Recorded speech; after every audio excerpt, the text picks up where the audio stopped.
Okay, so we've learned about ser and estar. They're both the verbs to be. So we're going to talk about the different uses. Ser, we talked about. We use when we use origin, possession, and what things are made of. We use it when there are adjectives to express the characteristics such as size, shape, and things that don't change. And with the subject of a sentence when it's followed by a noun or noun phrase that restates the subject. To express dates, days of the weeks, months, and seasons. To express time. With the preposition para to tell for whom or for what something is intended or to express a deadline. And with impersonal expressions. And to indicate where and when events take place. So let's go through those. So, origin. Yo soy de México. I am from Mexico. ¿De dónde eres tú? Where are you from? So you use de to indicate the origin of people. You also use the origin of things. So you have el reloj es de Suiza. The clock is from Switzerland. Ser expresses possession. El perro es de Elena.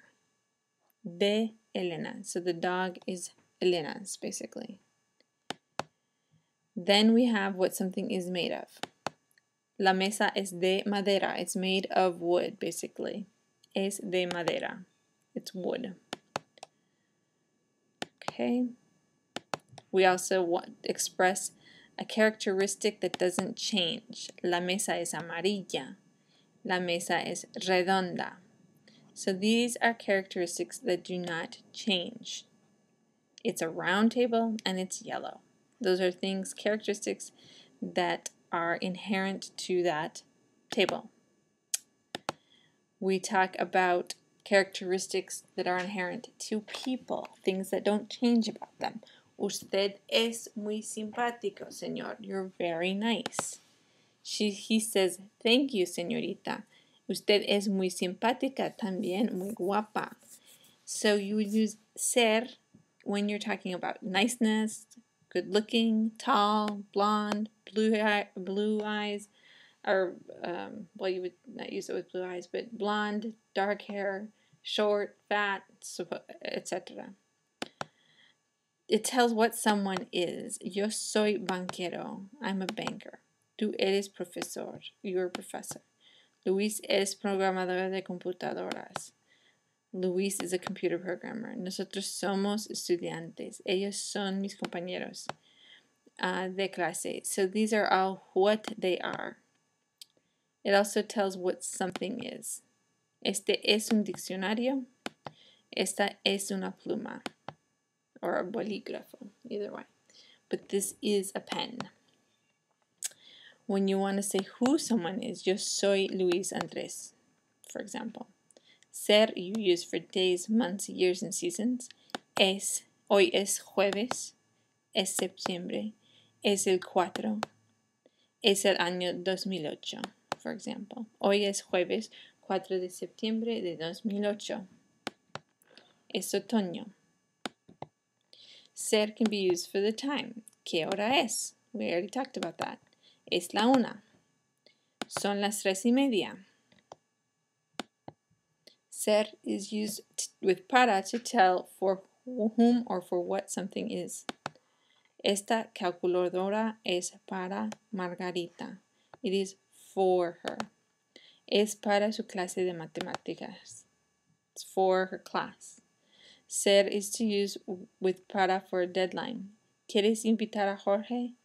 Vamos a invitarlo. Do you want to invite Jorge? Let's invite him, she says. La invitación es para el viernes. The invitation is for Friday. Ser is used for impersonal phrases. Es importante. Es verdad. Es necesario. Es increíble. So it's important. It's true. It's necessary. It's incredible. It's marvelous. Okay, so you have it. Es. It is. And because it's the third person, it's sort of the third person singular, you use es. It's just an impersonal phrase or declaration. Ser means to take place. So, what kind of things take place? Fiestas, conciertos, bodas, weddings, conferences, classes, reunions, games, discussions, funerals, graduations, parades, and movies. So, you would say, La película es en el cine Los Rollos. The movie is at the cinema Los Rollos. Es a las 7:30. It is at 7:30.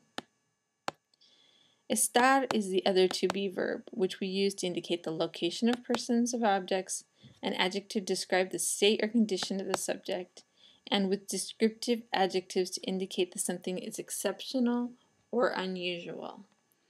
And this can be very subjective and is frequently used when complimenting somebody and to describe the taste of food or drink. So, where? This is location. Estoy en casa. Claudia está en la cocina. He's in the kitchen.